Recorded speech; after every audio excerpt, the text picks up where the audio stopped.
আজকে হঠাৎ করে চলে যাচ্ছি আমি আমার বাবার বাড়িতে। যদিও আমি আজকে সকালেও জানতাম না যে আজকে আমি আমার বাবার বাড়িতে যাব।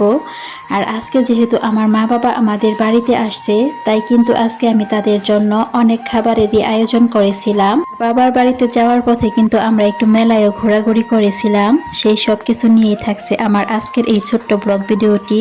আসসালামু আলাইকুম সবাইকে, কেমন আছো সবাই?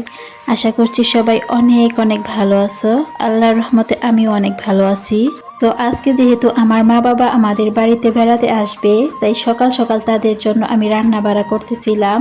আর আজকে কিন্তু আমি তাদের জন্য পোলাও, গরুর মাংস, ইলিশ মাছ ভুনা, তারপর হাঁসের মাংস, এসব কিছুরই আয়োজন করেছিলাম, যেগুলো আমি ভিডিও করিনি। অনেক তাড়াহুড়া করে কাজগুলো করেছি। আর আমি কিন্তু এই সময়ও জানতাম না যে আজকে আমি আমার বাবার বাড়িতে যাব। আজকে আমার মা বাবার আমাদের বাড়িতে বেড়াতে আসার কথা ছিল। তারা সকালে আমাদের বাড়িতে আসবে আর বিকেলে চলে যাবে, এইটাই কিন্তু কথা ছিল। কিন্তু মা হঠাৎ করে বলে উঠল, চল আমাদের সাথে আমাদের বাড়িতে যাই, কিছুদিন থেকে আসিস। এরপর আমারও ইচ্ছে হলো একটু বাবার বাড়িতে যেয়ে ঘুরে আসি। এরপর আমি এই কথাটা আমার হাজবেন্ডকে জানালাম, আর সে সাথে সাথে আমাকে অনুমতি দিয়ে দিল। সত্যি মুহূর্তটা খুব সুন্দর ছিল। আর আমার কাছেও অনেক বেশি ভালো লাগতেছিল যে এতদিন পর আজকে আমি আমার বাবার বাড়িতে যাব। বলতে বলতে এইদিকে দেখো আমার হাঁসের মাংসটা কাটা শেষ হয়ে গেছে। এখন আমি এই মাংসটাকে রান্না করে নিব। আর হাঁসের মাংসটাকে রান্না করার জন্য আমি কিন্তু মশলাগুলোকে আগে সুন্দর করে কষিয়ে নিয়েছি। এখন আমি ওই কষানো মশলার মধ্যে এই হাঁসের মাংসগুলোকে দিয়ে দিব। আর এইভাবে কষিয়ে কষিয়ে রান্না করলে কিন্তু হাঁসের মাংসটা খেতে অনেক বেশি মজার হয়। এই তো দেখো কিছু সময় জাল করে নেওয়ার পরে কিন্তু অনেক সুন্দর একটা কালার এসেছে। দেখেই তো অনেক বেশি লোভ লাগতেছিল। আর এই তরকারিটা খেতেও কিন্তু অনেক বেশি মজা হয়েছিল। আজকে কিন্তু সবাই আমার হাতের এই হাঁসের মাংসটা রান্না খেয়ে অনেক বেশি প্রশংসা করেছে। রান্না তো তখনই সার্থক হয় যখন খাওয়ার পর সবাই অনেক অনেক প্রশংসা করে। আর অনেক বেশি দেরি হয়ে গেছিল, যার কারণে বাকি রান্নার আর ভিডিও করা হয়নি। এই তো এখন আমরা সবাই মিলে চলে যাচ্ছিলাম আর সবাইকে বিদায় জানিয়ে দিচ্ছিলাম। সত্যি কথা বলতে আমি যদি আগে থেকে জানতাম যে আজকে আমি আমার বাবার বাড়িতে যাব, তাহলে হয়তো এত বেশি আনন্দ হতো না। আজকে যেহেতু হুটহাট করে যাচ্ছি, তাই মনে হচ্ছে আনন্দটাও একটু বেশি হচ্ছে।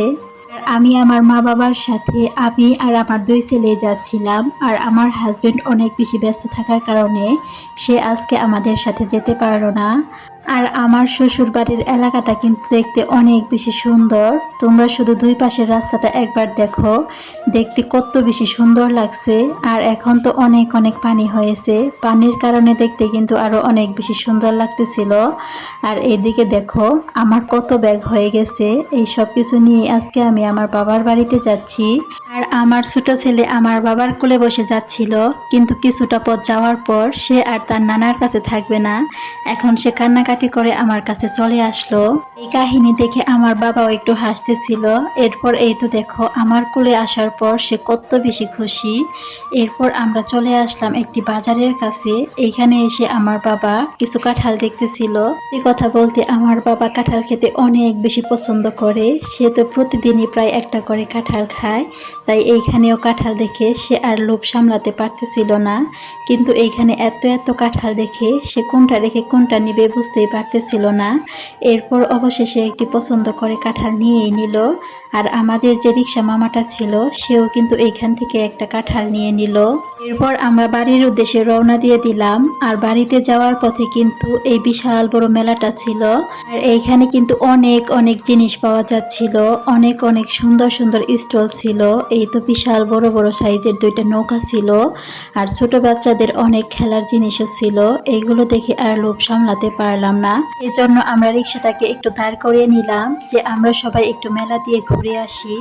এই তো এখন আমরা মেলা দিয়ে ঘোরাঘুরি করে নিচ্ছি। এইখানে কি যে সুন্দর সুন্দর জিনিস ছিল, আমার তো মনে হচ্ছিল আমি সবকিছুই একদম নিয়ে চলে যাই।